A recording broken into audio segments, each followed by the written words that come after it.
So good morning students, आप लोगों का ये फोर्थ चैप्टर हीट, लास्ट हमने इसके बारे में पढ़ लिया था कि हीट को हम चेक कैसे करते हैं।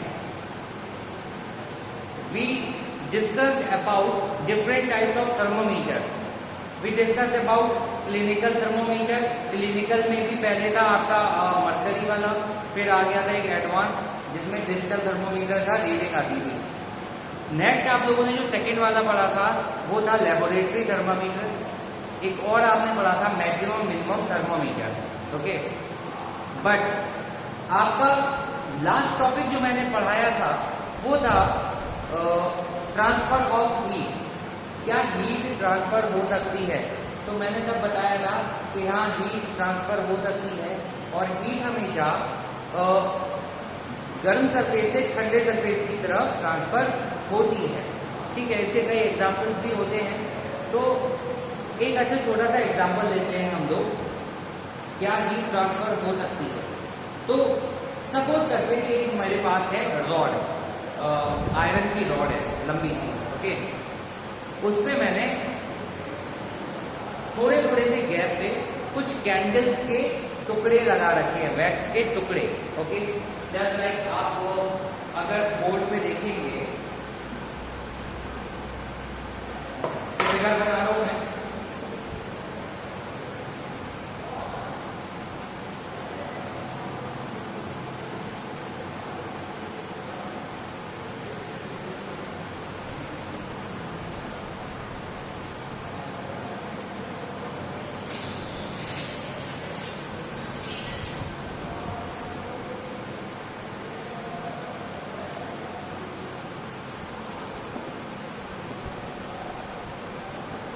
देखो बेटा, बच्चों ध्यान से देखिए, ये आपके पास एक ग्लास रॉड है, ये 3 वैक्स की छोटे छोटे से टुकड़े हमने इस पे स्केच किए हैं, बांधे हुए हैं, चिपकाए हुए हैं। आप कुछ भी समझ सकते हैं, उस आयरन रॉड पे हमने चिपकाए हुए हैं। ओके, अब थोड़ी दूर पे एक रखते हैं कैंडल।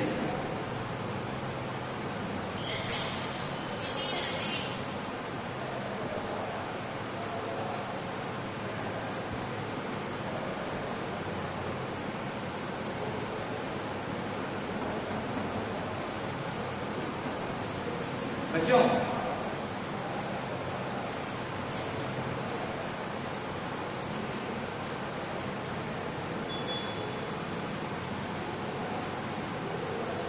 मैंने यहाँ ग्लास रॉड के नीचे एक कैंडल लगा रखी है। ये कैंडल जल रही है और इस कैंडल की जो फ्लेम है वो वैक्स पे टच नहीं कर रही, कैंडल की फ्लेम टच कर रही है सिर्फ ग्लास रॉड। ओके, बट आप आफ्टर सम टाइम आप ये देखोगे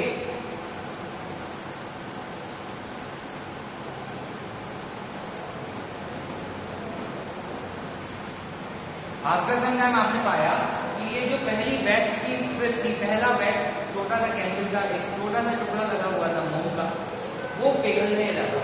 ओके, अब आप एक बात समझो कि क्या कैंडल की फ्लेम इस वैक्स पे मोम पे टच कर रही थी? नहीं कर रही थी। ठीक है, कैंडल की फ्लेम तो ग्लास रॉड को टच कर रही थी, लेकिन यहां से जो हीट आई वो धीरे धीरे से ट्रांसफर हुई, इस तरफ आगे बढ़ी। क्या बच्चे? ये हीट धीरे धीरे आगे बढ़ी और आगे बढ़ते बढ़ते वो पूरे ही जितना भी वैक्स है वहां तक पूरे वैक्स को खत्म कर देगी। आप ये पाएंगे। ये एक्सपेरिमेंट आप घर पे कर सकते हो, बुक में फिगर नंबर 4.7 बना हुआ है एनसीईआरटी में, तो आप उसको भी देख सकते हो। ठीक है, तो आपने क्या पाया? आपने देखा यहाँ पे कि आपने ये देखा कि हीट जो थी एक एंड से दूसरे एंड की तरफ गई। ठीक है, तो heat is transferable. Okay, mean heat एक जगह से दूसरी जगह जा सकती है। क्लियर है? अब हीट किस एंड से किस एंड की तरफ जाएगी? हीट जाएगी हॉटर एंड से कोल्डर एंड की तरफ, हॉटर एंड से कूलर एंड की तरफ, गर्म से ठंडी जगह पे जाएगी। समझ आया? ठीक है, देखो यहाँ पे सबसे पहले हीट हो रही है, ये हिस्सा गर्म होगा, ये ठंडा है, तो यहाँ से हीट आगे की तरफ बढ़ती चली जाएगी। ठीक, तो अब टर्म आती है एक conduction. Now what is conduction? Conduction is a process by which heat is transferred from a hotter end to the cooler end. Means heat जब किसी भी सरफेस पे ट्रांसफर करे हॉटर एंड से कूलर एंड की तरफ, तो इस ट्रांसफर ऑफ हीट को कहते हैं कंडक्शन. क्लियर है? Clear? Conduction. Now the question comes out. बच्चों मैं एक बार और रिपीट करता हूं, कंडक्शन आप अच्छे से सुने. कंडक्शन क्या है? कंडक्शन एक ऐसी प्रोसेस है जिसमें हीट किसी भी सरफेस पे हॉटर एंड से कूलर एंड की तरफ जाती है. गर्म जगह से ठंडी जगह की तरफ हीट जब बढ़ती है, इस प्रोसेस को कंडक्शन कहते हैं. Is it clear? नाउ हम कुछ एग्जाम्पल समझते हैं. क्या हीट हर चीज में, हर एक कोई भी आप मटेरियल लेते हो तो क्या सारे मटेरियल्स में हीट ऐसे ही ट्रांसफर कर जाती है? इतने इजीली ट्रांसफर करती है? ओके, तो इसके लिए आपको कुछ एग्जांपल्स लेने पड़ेंगे. आपकी एक्टिविटी 4.7 आती है, आप बच्चों उसको भी ध्यान से पढ़िएगा, उसमें एक टेबल भी बनी है. ठीक है, आपने एक बीकर लिया. बीकर मतलब जो अपने लैबोरेटरीज में मिलता है. आप घर पे एक्सपेरिमेंट करना चाहो तो आप एक वो फ्राई पैन ले सकते हो. फ्राई पैन की जगह आप ले सकते हो जिसमें हम लोग चाय बनाते हैं ना, वो वाला पॉट ले सकते हो आप. ओके, तो उसमें आपने आधा पॉट पानी भरा. ओके, उसके बाद कुछ आपने मटेरियल्स लिए, सच एज एक स्टील की स्पून ली. स्पून मतलब चम्मच. मेटल की लेना, स्टील वाली, प्लास्टिक की मत लेना. सेकेंड आपने चीज ली प्लास्टिक की स्केल, पटरी जो आपकी स्केल आती है ना इंचेस नापने के लिए. थर्ड वन आपने लिया पेंसिल. और फोर्थ चीज आपने जो ली है वो लिया है एक divider.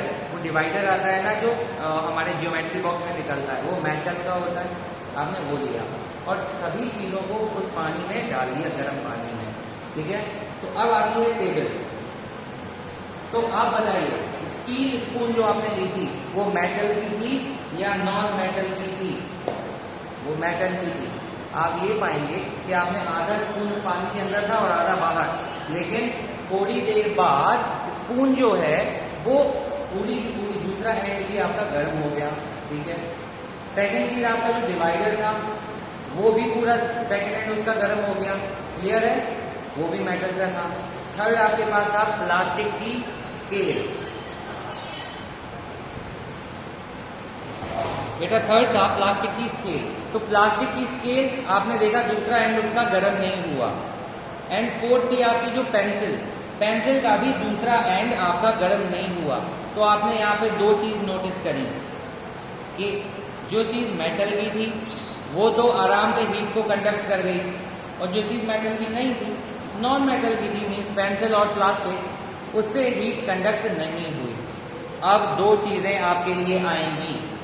First one is conductor, second one is insulator. Now what are conductors? The materials which allow heat to transfer from one end to another. Okay?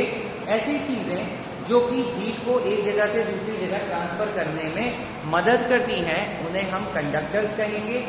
और ऐसी चीजें जो हीट को अपने से होके ट्रांसफर नहीं होने देती, which don't allow to heat transfer from them, are known as insulators. ठीक है? कंडक्टर्स क्या होते हैं? जिनसे हीट ट्रांसफर हो जाए वो कंडक्टर्स होंगे, वो मटेरियल्स. और जिन मटेरियल से हीट ट्रांसफर नहीं होगी वो मटेरियल्स कहलाएंगे इंसुलेटर्स. Conductors, insulators. अब ध्यान से समझो, जितने भी मेटल्स हैं आप जनरली मेटल्स कंडक्टर्स होंगे, नॉन मेटल्स आपके इंसुलेटर होंगे. अब एग्जांपल, ये मेरे पास ये ऊपर प्लास्टिक का कवर है, इसके अंदर चॉक फंसती है. ये प्लास्टिक है, क्या इससे हीट इजीली ट्रांसफरेबल है? अब ये प्लास्टिक है, ये नॉन मेटल है, इससे हीट अच्छे से ट्रांसफर नहीं होती. तो ये क्या हुआ? इंसुलेटर. ओके, समझ आया? ये वुड है, लकड़ी का टुकड़ा, क्या इससे हीट ट्रांसफर हो जाएगी इजीली? क्या ये कंडक्टर है या इंसुलेटर? तो ये नॉन मेटल है, ये इंसुलेटर है. ठीक है? क्लियर है? ओके बच्चों, तो कंडक्टर्स और इंसुलेटर्स आपको आई होप समझ में आ गए होंगे। तो जब कंडक्टर्स और इंसुलेटर्स हीट को ट्रांसफर करते हैं एक जगह से दूसरी जगह, तो ऐसी ट्रांसफर ऑफ हीट कहलाती है कंडक्शन। तो कंडक्शन प्रोसेस समझ गए ना आप लोग। अब हम लोग नेक्स्ट प्रोसेस की तरफ बढ़ते हैं कि हीट और कैसे ट्रांसफर होती है।